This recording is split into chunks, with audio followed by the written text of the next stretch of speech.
जय हिंद। देखिए, हार्ट में हम आपको हर एक चीज़ बता दिए थे। हार्ट की जांच जो की जाती है वो ईसीजी के द्वारा की जाती है, इलेक्ट्रोकार्डियोग्राफी। ईसीजी का फुल फॉर्म होता है इलेक्ट्रोकार्डियोग्राफी ईसीजी। ईसीजी के लिए शरीर पर 12 अलग अलग जगहों पे लीड लगाए जाते हैं, जिसे हम लोग ईसीजी लीड्स कहते हैं। समझ में आया? अब देखिए, इसका एक तो ग्राफ बनता है। उस ग्राफ में ना बड़ा क्या चीज़ देखा जाता है, तो उसको बोलते हैं PQRST ग्राफ। तो इस PQRST ग्राफ में क्या होता है, देखिए, जब ब्लड शरीर में हृदय में अंदर जाता है, हम आपको बताए थे दाहिना अलिंद से वो अंदर जाता है, तो उसको P ग्राफ से दिखाया जाता है। P से, ये हो गया P। अगर ये P ज़्यादा बढ़ गया तो भी दिक्कत है, कम है तो भी दिक्कत है। तो ये जब जैसे शरीर ब्लड हार्ट में एंट्री करता है उसको दिखाता है P, और उसके बाद की जितनी क्रिया है वो नीले में गया, फिर वहाँ से पंप हुआ, ये सारी क्रियाओं को QRS द्वारा दिखाया जाता है। इसलिए इसे QRS कॉम्प्लेक्स भी कहते हैं कि ये जो होता है ना, दिल के पंप करने को दर्शा रहा होता है। अगर ये मान लीजिए कि R का मैग्नीट्यूड बहुत ज़्यादा दिखा दिया, इसका मतलब हार्ट तेज़ी से पंप कर रहा है। नीचे दिखा दिया तो धीरे पंप कर रहा है। ये सेम ऐसे ही ग्राफ यहाँ बनेगा। अगर ग्राफ बहुत जल्दी जल्दी बनने लगा, मतलब दिल बहुत जल्दी जल्दी धड़क रहा है, तो ये ग्राफ होता है। हार्ट के डॉक्टर को हम कार्डियोलॉजिस्ट कहते हैं। तो ये हो गया हार्ट। हम आपको टोटल हार्ट के बारे में बता दिए थे। तो ये ईसीजी हो गया, जिसे हम लोग क्या कहते हैं, इलेक्ट्रोकार्डियोग्राफी। अब थोड़ा सा बीपी समझते हैं, ब्लड प्रेशर। ब्लड प्रेशर क्या होता है, बीपी। तो ध्यान से देखिए, ब्लड जिस प्रेशर से जाता है और जिस प्रेशर से आता है, इन दोनों प्रेशर को हम क्या कहते हैं, ब्लड प्रेशर। देखिए, जब दिल सिकुड़ता है तभी ब्लड बाहर जाता है। दिल के ऐसे हो जाने का, सिकुड़ जाएगा, जब पचकेगा तभी ना ब्लड जाएगा। तो दिल के पचकने से ब्लड बाहर जाता है, उसको हम लोग कहते हैं सिस्टोलिक। यानी जितने प्रेशर से गया उसको क्या कहते हैं, सिस्टोलिक। और लौट के कितना से आ रहा है, डायस्टोलिक। यानी कितना हुमच के ढकेला है दिल, वो क्या हो गया, सिस्टोलिक। और कितना लड़कर वापस कितने स्पीड में कितने प्रेशर से आ रहा है, उसे हम क्या कहते हैं, डायस्टोलिक। इसी सिस्टोलिक और डायस्टोलिक प्रेशर के अनुपात को हम कहते हैं ब्लड प्रेशर। नॉर्मली ये होता है 120/80।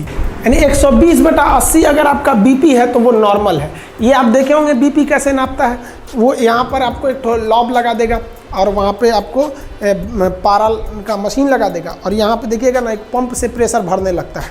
उसको प्रेशर भरेगा और उसको प्रेशर को भर देगा 200 तक, और उसके बाद से यहाँ एक आला लगा देगा और प्रेशर को खोलेगा।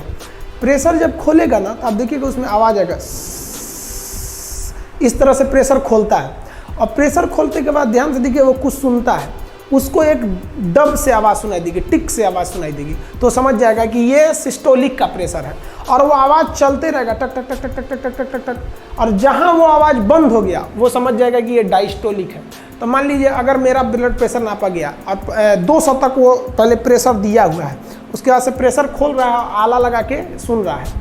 अगर उसको आवाज़, पहली आवाज़ सुनाई दी 130 पे, तो ध्यान देगा कि सिस्टोलिक कितना था, 130। और उसके बाद वो आवाज़ कंटिन्यू कर रही है, टक टक टक टक टक टक कर रही है, और वो बंद हुई कितने पे आके, 90 पर। तो कहेगा भैया आपका ब्लड प्रेशर जो है ना 130/90 है, यानी नॉर्मल से थोड़ा सा ज़्यादा है। ये उतना खतरनाक नहीं माना जाता है। हालांकि आप यंग लड़के हैं, स्टूडेंट, सबका ब्लड प्रेशर ज़्यादा ही रहना चाहिए। बीपी ज़्यादा रहेगा ना तो आपको काम करने में मन लगा रहेगा, और कम रहेगा ना तो देहात में बोलते हैं ना, दहिया भरियाया लग रहा है। भरियाया नहीं है भाई, बीपी लो है। तो ये है आपका नॉर्मल बीपी। तो ये आप नॉर्मल बीपी समझ गए। अब हम लोग समझते हैं कि बीपी हाई किसे कहते हैं। हाई बीपी में क्या होता है, दोनों हाई हो जाता है, यानी सिस्टोलिक और डायस्टोलिक दोनों। ये 150/90 हो जाता है या 150/100 हो जाता है, तो वो क्या हो जाता है, हाई बीपी में चले आते हैं लोग। हाई बीपी को हम हाइपरटेंशन भी कहते हैं।